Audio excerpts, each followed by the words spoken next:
Smoke poured out of the massive mansion like something out of a movie. But this wasn't a movie. It was real. A man lay motionless on the front lawn, the house behind him fully engulfed in flames. By the time firefighters made it inside, there were 3 more bodies waiting for them. A family of 4, gone. Where? Willowbrook Lane, Willowbrook Road. What is on fire?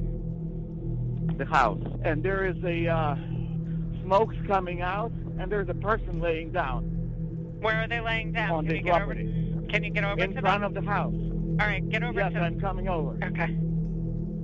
Oh my God, there's blood here. It's a corpse. It's what?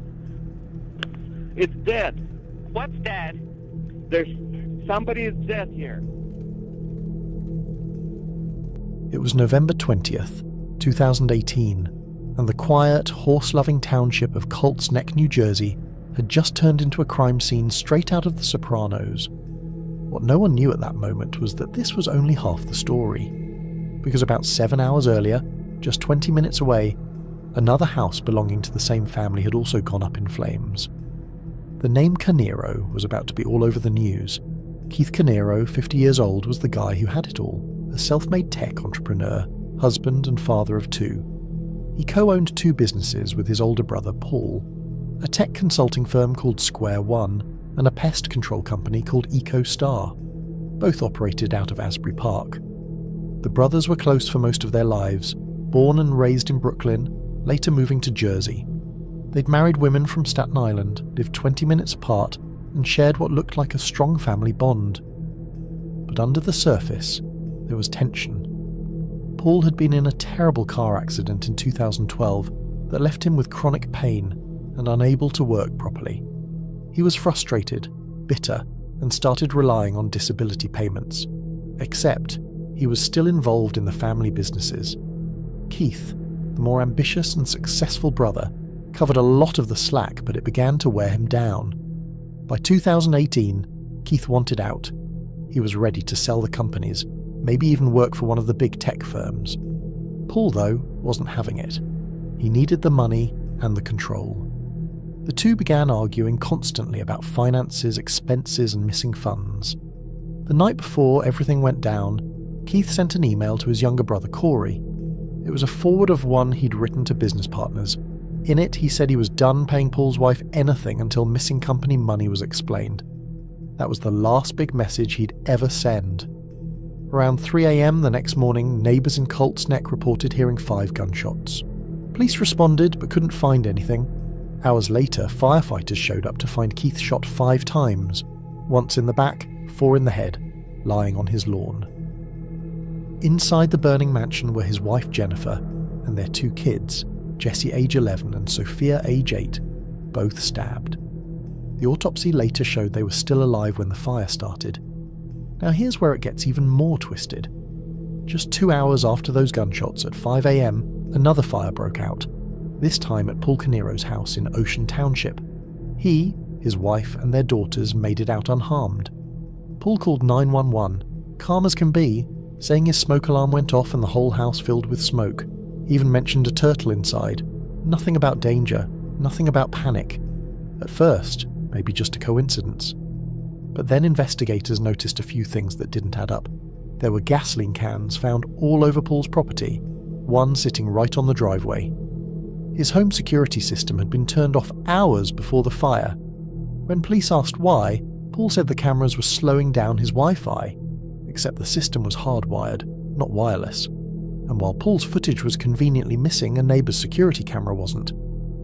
Around 2 a.m, it captured a white SUV as just like Paul's Porsche, leaving his driveway and heading toward Colts Neck. 2 hours later, the same SUV came back. Inside Paul's house, detectives found gun parts, a silencer, and ammunition that matched the shell casings at Keith's murder scene. Same brand, same head stamp. In a melted plastic container near the fire's origin, they found bloody clothes. The blood matched 8-year-old Sophia Canero. That's when it all clicked for investigators. The double house fires weren't bad luck. They were connected. The first was murder. The second was a cover-up. A few days later, Paul was arrested and charged with 4 counts of murder, arson and weapons charges. Prosecutors said he shot and killed his brother outside the mansion, murdered his sister-in-law and their children, then set the house on fire to destroy evidence. 2 hours later, he tried to burn his own home down to make it look like the entire family had been targeted. They said the motive was financial. But we called this press conference for the purpose of announcing that additional charges have been filed against Paul Canero this morning, and he's been served with those charges while he's detained at the Monmouth County Correctional Institute here in Freehold. We have charged defendant Canero with 4 counts of murder, 1 count of aggravated arson, 1 count of possession of a firearm for an unlawful purpose, and 1 count of possession of a knife for an unlawful purpose. These charges that were filed this morning are in addition to the charge that was filed last week out of Ocean Township for the alleged aggravated arson of the defendant's own home. And by filing these charges, the state alleges that the defendant murdered his brother Keith Canero and Keith's entire family, his 2 children, Sophia and Jesse, and his wife Jennifer, during the early morning hours of Tuesday, November 20th. Specifically, we allege that the defendant repeatedly shot and killed his brother while he was outside of the side of his home, and then moved to murder the rest of the family inside the home. We allege he started the fire in the early morning hours of Tuesday, November 20th, after he allegedly murdered the Keith Canero and his family. Now, it's a fair point about the fire not being reported at 12:38. Based on what we know from cause of origin of that fire, it was started in the basement. It continued to smolder until when there was entry made into the home, a great deal of oxygen coming into the home effectively fed that fire. So it wasn't reported until 12:38, and what we believe caused the fire to catch on from there is likely the feeding of oxygen as the house was entered into. Now, understandably, many have questioned and wondered about a motive to these alleged crimes. Based on our investigation to date, we believe that the defendant's motive was financial in nature, stemming from his and the victim's joint business ventures that they owned and operated out of Asbury Park. Paul had been stealing from the businesses and even dipping into his niece and nephew's college funds, about $90,000 worth. Keith found out, threatened to cut him off, and the situation exploded. In court, Paul pleaded not guilty. His lawyer claimed he loved his brother, loved the kids, and would never harm them. Present Paul Canero. You understand that Mr. Canero has been charged with 4 counts of murder, associated charges of arson and weapons possession. Mr. Canero maintains his innocence of the charges.